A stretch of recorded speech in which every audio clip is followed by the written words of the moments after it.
It didn't bleed, guys. I already can tell. I feel like every time I'm on here, I have an accent randomly. Hey guys, welcome to today's video. Today I'm going to be doing a haul type testing new products type video, and it's going to be products that I got from the Sephora Fantasy Basket. Now, I will be honest with you, there's a few things that I got that were not on that list because I'm the most indecisive person ever. So basically, I'm going to go through my full face of makeup. Now, I don't have a full face of new products, but quite a few. Not all of them are from Sephora. There's a couple things that I got like with my birthday money. If you didn't see my last the video I'm talking about, which was the Sephora Fantasy Basket, it was a kind of tag that was started with by Emily Knoll. Kind of did, if you had $1,000 to spend at Sephora, what would you get? I kind of did it. I actually uploaded the video on my birthday, and so this is a couple weeks later, and now I've gotten some stuff and we're gonna try it all out. And then I have some other stuff that I got with my birthday money. Something from Beautylish. I got my little birthday gift. I got, it comes with a minier size of the Bum Bum Cream by Sol Janeiro, the Brazilian Bum Bum Cream, and then the Coco Cabana Cream. So this one's like 72-hour moisture, and this one's that kind of tightening cream for cellulite. So really cute. Thank you, Sephora, for the birthday gift. So I didn't end up getting that Too Faced primer. I'm actually going to use my Tatcha. I finally dug out my big one because I had that little mini one. And then I'm gonna just pop on some foundation. Just did my foundation, my best and worst foundation video. And I remember I was talking to my mom about it, and I was saying like, oh, what's your favorite foundation?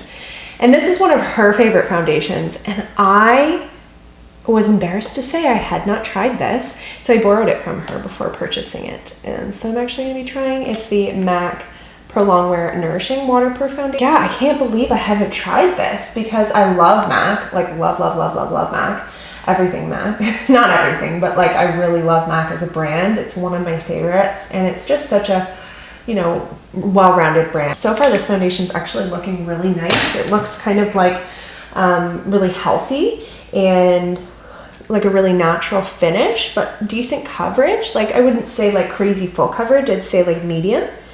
I'll build it a little bit. So the first product that I'm actually kind of reviewing and testing and showing you guys, it is from Beautylish because they did not have this at Sephora, or else I would have put it in my fantasy basket for sure. This is something I've wanted for a long time. It's the RCMA Foundation Concealer Palette. I got it in the VK number 11.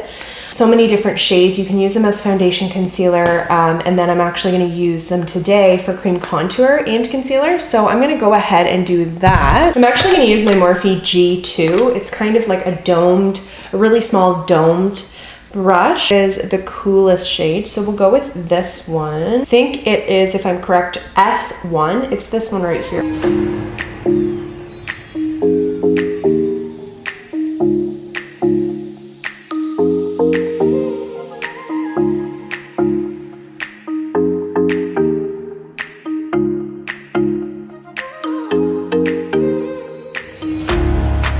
So nice and smooth, and it's really lightweight. Like it's really creamy and blendable. I really like it. I think that it's definitely worth the money because this is $100, but you get quite a few shades. You can use it if it's just for you as an individual, and you're not like a makeup artist, or you don't really play around too much, then maybe this wouldn't be for you. They do sell shade palettes that only have 5 shades. I'll link both, but this is just so creamy and definitely I think worth the hype.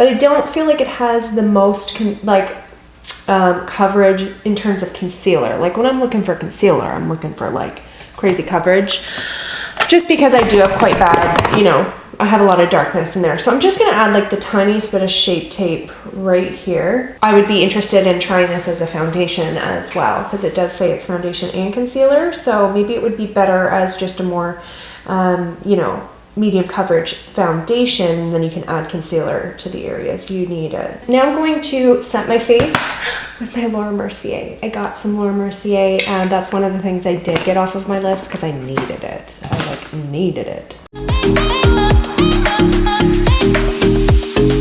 Like this is just kind of brightening and smoothing and perfecting, and I just love it so much. I'm gonna do brows next, and I got my Benefit Brow Micro Filling Pen. So this is supposed to give you kind of the microbladed effect. Felt tip brush that has 3 kind of prongs. It actually looks very similar to a microblading like blade, just with only 3 prongs.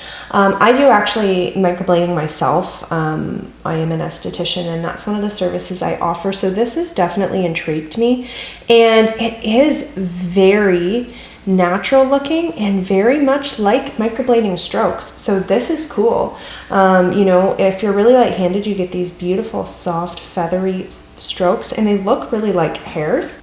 Now, I have tried this just like a couple strokes in my brow, and I was really worried that it was going to be too light. I got medium brown because my hair, like I have some blonde in it, and I do need to dye my hair. Like this is like all roots. I still haven't dyed it since December. Looked a little bit light, and I was really worried I was going to maybe wait to film this and just send it back and get the darker one.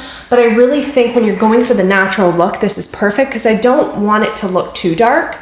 Like when I take a look at my pomade, it's a very similar color. This is just not so filled in, but that's kind of the idea. You want this nice like hair-like strokes.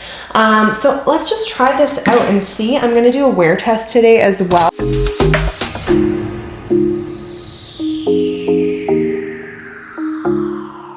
The longest prong facing towards the middle of my face, and I'm just kind of really lightly holding it and just dragging it along.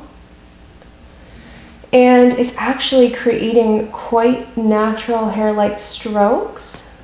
So that's really cool. So typically, and you can do it however you want, if you want to kind of angle the hairs this way, if you like a more rounded brow, I like a more squared off brow, so I'm going really straight up. And then as it goes along, I'm kind of curving them this way. Right where the arch starts, I'm gonna start to turn them downwards.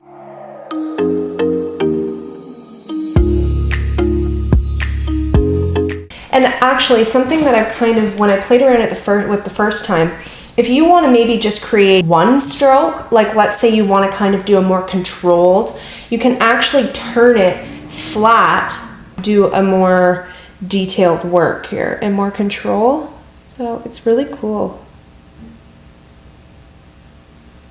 Like I found on the arch, doing it like with 3, it kind of went a little bit too thick on the arch, like on the tail, sorry. So I just kind of turned it and used the end to kind of fill that in. That actually looks so natural. I like it. And I feel like once you have it on the skin, it kind of blended into the brow a little bit better. Like it looked a little bit light at first, but once it dried, it kind of set in and looks, I think it looks really natural. I really like that. It looks a little bit more natural than what I would typically do. But it's really quick and easy as well. If you have a hard time, you know, kind of drawing in hair-like strokes and you don't really know how to do it, just follow your natural hair and just make it look fuller. So, you know, the ones at the head of the brow are going up, so I go up, and then you see they start to curve here. So I just followed that. Down here, they start to curve as well. And then once you get to this part, start turning the strokes down. Like if I wanted to use my dip brow to fill in the tail and then use this in here, I do have to say, I feel like having foundation and powder on kind of affected it though. Like the tip is a lot lighter now. I kind of have to get it flowing again. Okay, there we go. So if you like to do your brows first too, I would recommend doing that. If you don't, I mean, it works. You just might have to kind of get it going again if it gets kind of covered with powder or foundation. So the next thing that I'm going to be testing is not from Sephora. I had a couple eyeshadow palettes on there, but there were just other things that I wanted to get, and so I didn't get an eyeshadow palette, and I actually got this in my BoxyCharm box. So I'm going to go ahead with this. It's the Violet Voss Essentials 2. I've swatched it, but I haven't used it yet. I have the Essential 1. Actually got that in a BoxyCharm box as well, but really, really good quality shadows from my experience with Violet Voss, and such beautiful, you know, color selection. I really like it. I like those pops of purple and blue. Maybe we'll go with that today. My Hourglass Veil, this is relatively new as well. I've been kind of testing it. I like it so far. I really do. So I'm first going to start with the shade Clay. It's that kind of more warm toned brown. Start a transition shade.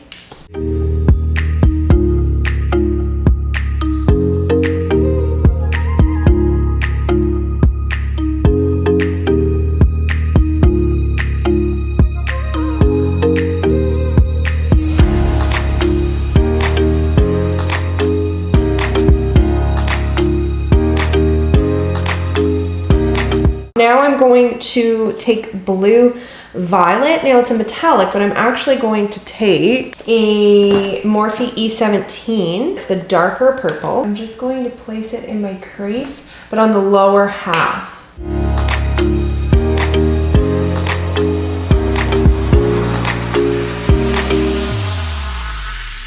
I honestly don't know if I like these. I need to give them some more chances here. Like, look at how vibrant that is on my finger, but look at it on my lid. It's almost like a naked ultraviolet happening here.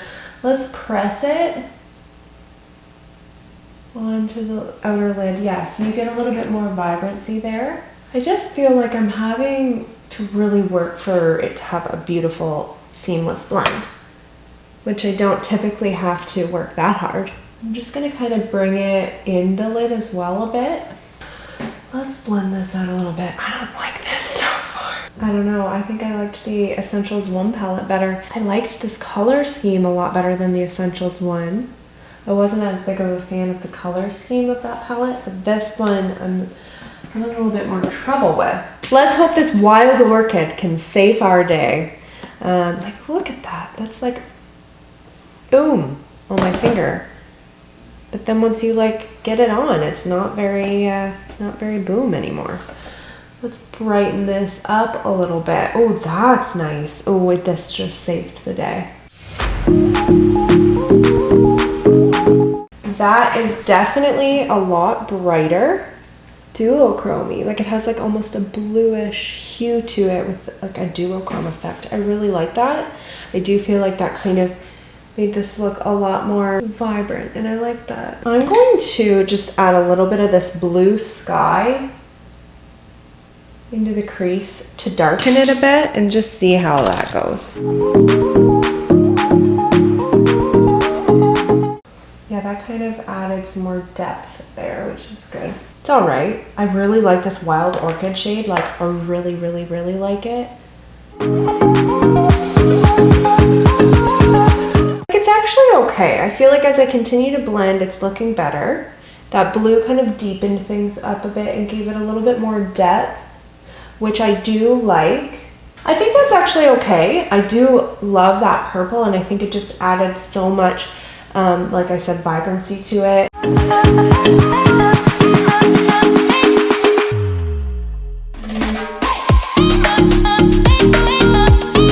Let's add some glitter, do some rose gold. Let's see, hopefully this doesn't just totally ruin the look. I'm just going to kind of pat it on the center. Just add a little bit of glitter just on the center of the lid. Oh, that kind of is nice, eh? Because the way that this rose gold shade is, it's kind of a sheer shade, but when you catch it in the light, you really notice it. So the next product that I got the Patrick Star One Size Liquid Liner. It is waterproof. You know, it's not supposed to bleed, smudge, or flake. It's supposed to be really long wearing. It's supposed to be really matte. Then I got the Fenty Fly Liner, super flex tip, hyper saturated color, fade proof, water resistant. So they both sound really good, and we're gonna see which one performs better, which one lasts longer. Both felt tip. I thought that the Fenty one was a brush tip for some reason. Let's do Patrick Star on this side and Fenty on this side.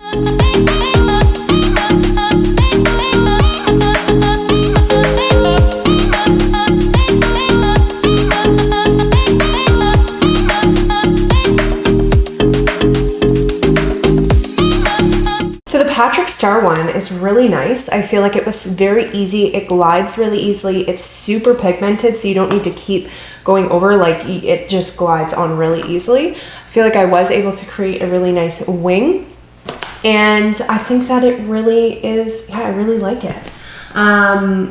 Didn't bleed at all. It didn't bleed, guys. We found one that doesn't bleed. I do feel like the Kat Von D is definitely a little bit overrated. It was a little bit of like a cult favorite, and I do feel like I'm moving on to better things. I'll also always love my, sorry, did I say Kat Von D? Because it's not Kat Von D anymore. It's KVD Beauty, Vegan Beauty. So I do love my KVD.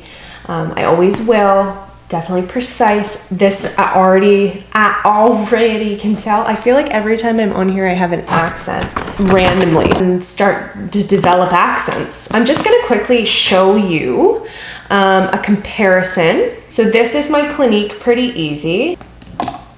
This is my KVD. Wow, really messed that one up because I'm using my left hand, so just don't judge me, okay? So Pretty Easy by Clinique.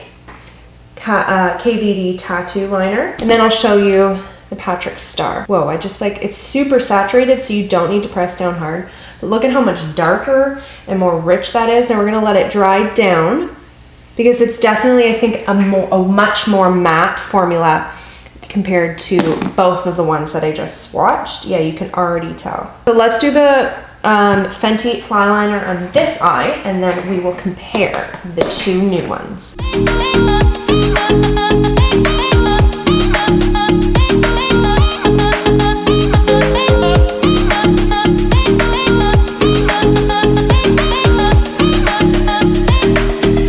Okay, so I went a lot thicker with that one because it did start to bleed a little bit, but I'm going to say it's very rich in pigment. I would say maybe even a little bit more than the Patrick Star. I think maybe if I were to press a little bit lighter, maybe I was pressing too hard. I'm just gonna go in with the Patrick Star. I think they're both really nice. Definitely the Patrick Star is the most matte. Sorry, I never showed you guys. This one's now the Fenty Fly Liner. I think the two new ones are definitely richer than my old faves, so that's a definite bonus. The Patrick Star seems the best for no bleeding. So the next products that I'm going to be testing is my Lash Freak. I already took everything out to get prepared, but my Lash Freak by Urban Decay, I did get the mini size. It's the newest mascara by Urban Decay, and it's supposed to give you 23.6 times more volume and 40% more visible length. So I'm down for that. It's supposed to be really, really good, and let's try it out. This is the most odd looking mascara brush I've ever seen. So you'd only be able to use the one side, which is fine. Definitely very interesting. It's a lot thicker down here at the base. You can use this whole side, and then there's a little like point here on the end and on the other side where you can, I think, do a little bit more precision and kind of separate. It looks very wet, so I'm just gonna wipe a little bit of the product off so we don't get messy.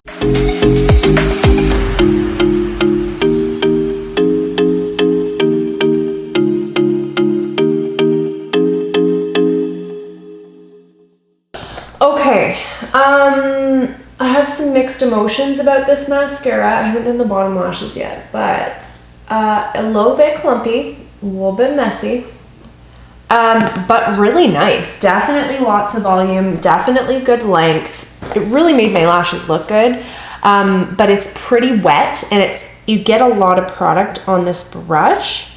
So I do feel like I would be careful, maybe wipe off some of the product, and don't really press super hard on the lashes. Like, you want to just lightly touch them because there's more than enough product on there. It really is a good mascara, but it would maybe be one of the ones where it would be better once it's open for a few weeks, dries out a little bit, because it is so wet. So I think over time it's going to be even better, but it does get a little bit clumpy. A little trick that I do when I have a mascara that I like but is a little clumpy, I get and it is a little dirty because I have used it a few times, but I get a spoolie, like a clean mascara. You go behind the lashes and just roll it, and it's going to just take off the excess product and just separate them a little bit more. So then you get rid of those clumps without taking away too much product. It's a little bit messy. It's a little messy. And I wouldn't layer it. Like, I went for a second coat on this one because these ones are this is my troubled eye.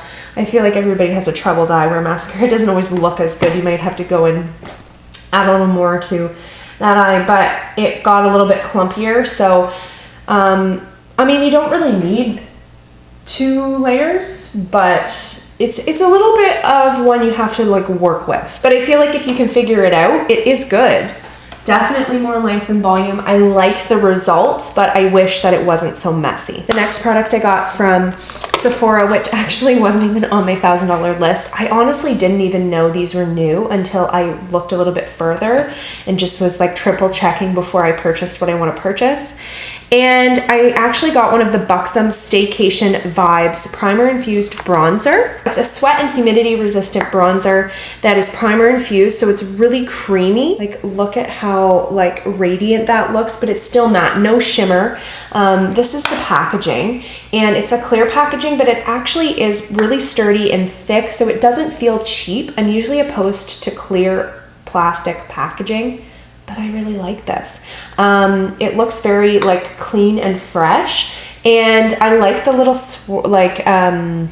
design in the bronzer. I'm gonna use my Morphe E42. Oh, and I got it in the shade Rooftop Tan.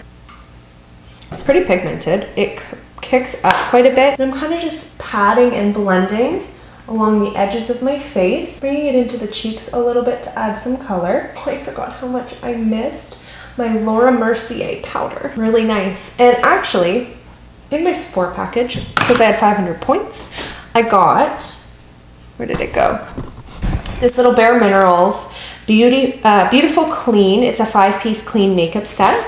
So it comes in this Sephora Beauty Insider box. It comes with a Gen Nude powder blush, which is not a newer formula, but I am going to use it today because I don't have a Bare Minerals Gen Nude blush.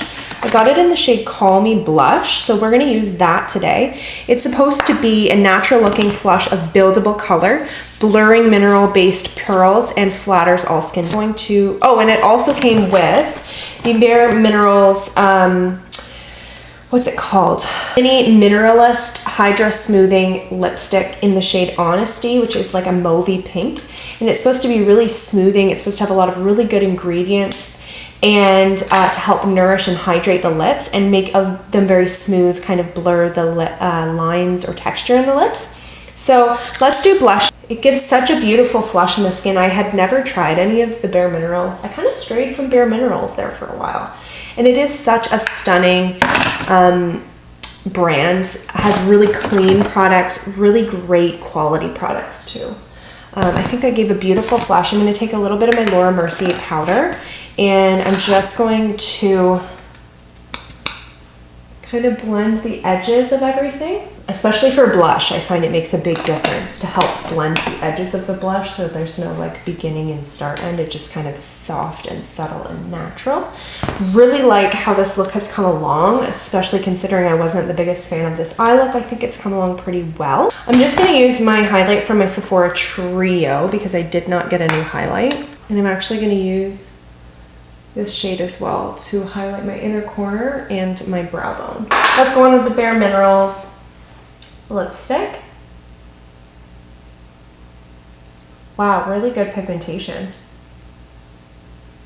Really creamy.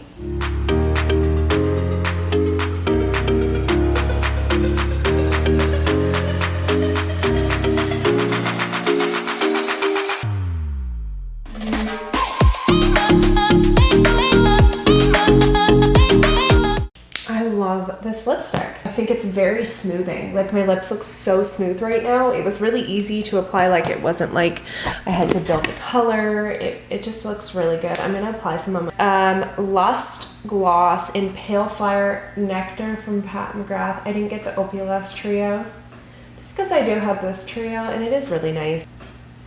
It's a perfect time to end the video because that stupid clicking sound came on. I'm gonna just finish my look with some Slay All Day. So overall, I'm impressed with this look. I think that a lot of the products that I tried are really nice. I wasn't honestly the biggest fan of this. I don't know, I just feel like this palette was a little bit harder to work with than I would have liked. And I'm not like in love with it as I thought I would be. We'll see how everything lasts, I think is basically where I'll leave this part of the video, and I will get back to you guys at the end of the day. Okay, so I actually just washed my hands and I just wanted to show you. So this one here is my Pretty Easy, and it's pretty waterproof, but then you'll see as I start to kind of touch it, it's just breaking apart and coming off. See how the black's running? This is my Kat Von D. A little bit better, but it definitely, once I start to wipe it, starts to come apart. Like, I'll show you guys up close. See how they look like really faded now? Those two. The Patrick Star is probably the worst when it gets wet. So Patrick Star is definitely not waterproof. And then this is the Fenty. Like, look at how good that is. It's not coming off at all. Waterproof wise, the Fenty is the absolute best. I think for bleeding, the Patrick Stars. So that's just a little update. Hey guys, it's the end of the day now. It's about 9 o'clock. So it's been 5 or 6 hours since I finished my makeup. And yeah, so I actually did a client today, and I wear a mask that really rubs off my makeup more than just a normal mask. So I don't know, I'm gonna turn my light on here. As you can see, there's like, it's worn down right in here. So obviously it doesn't look as nice as it should. But sorry guys, that's my laundry. It actually, my makeup is looking really good. Honestly, my eye makeup isn't my favorite. I really like this purple, so I love that. But that palette's not my favorite. Like in my crease, it kind of got a little bit muddy and a little bit patchy. So that wasn't my favorite, unfortunately. But if we take a look at my eyeliner, it is looking really good. I've had no fading. I've had no feathering, no bleeding into the waterline. It's really good, honestly. I love both of them. I do think both of them are really good options so far, and I'm excited to kind of test those out a little bit more. And the mascara, honestly, I love the way that my lashes look right now. Like, they're incredible. They haven't lost any curl, any length, any volume. They haven't flaked. Nothing like that. So mascara is a definite recommend. I just will warn you guys, it's a little bit messy. It can get clumpy really easily, so you want to kind of be careful. If you feel like clumping is an issue for you, then maybe this one isn't for you, but you can use that trick I showed with the mascara wand. The brows are good. I don't know if it's the shade, because I don't know if you guys can see how on top here it looks a little bit lighter. I feel like it definitely looks a little, it blends, and it definitely is a more natural look. So I'm happy about that. Like, I don't know if I should have a bit of a darker color. I really think it's such a cool idea and a cool product. So I would say I recommend it. Bronzer, oh yeah, the bronzer is really good. I thought it was nice and smoothing, wasn't drying. It was pigmented, it blended well. So yeah, so far so good for all of those new products. I hope you guys enjoyed, and stay tuned. I have a new drugstore product test. Stay tuned, and I'll see you guys next time. Don't forget to subscribe, ring the bell, give it a thumbs up if you guys enjoyed. Thanks so much for watching. Bye.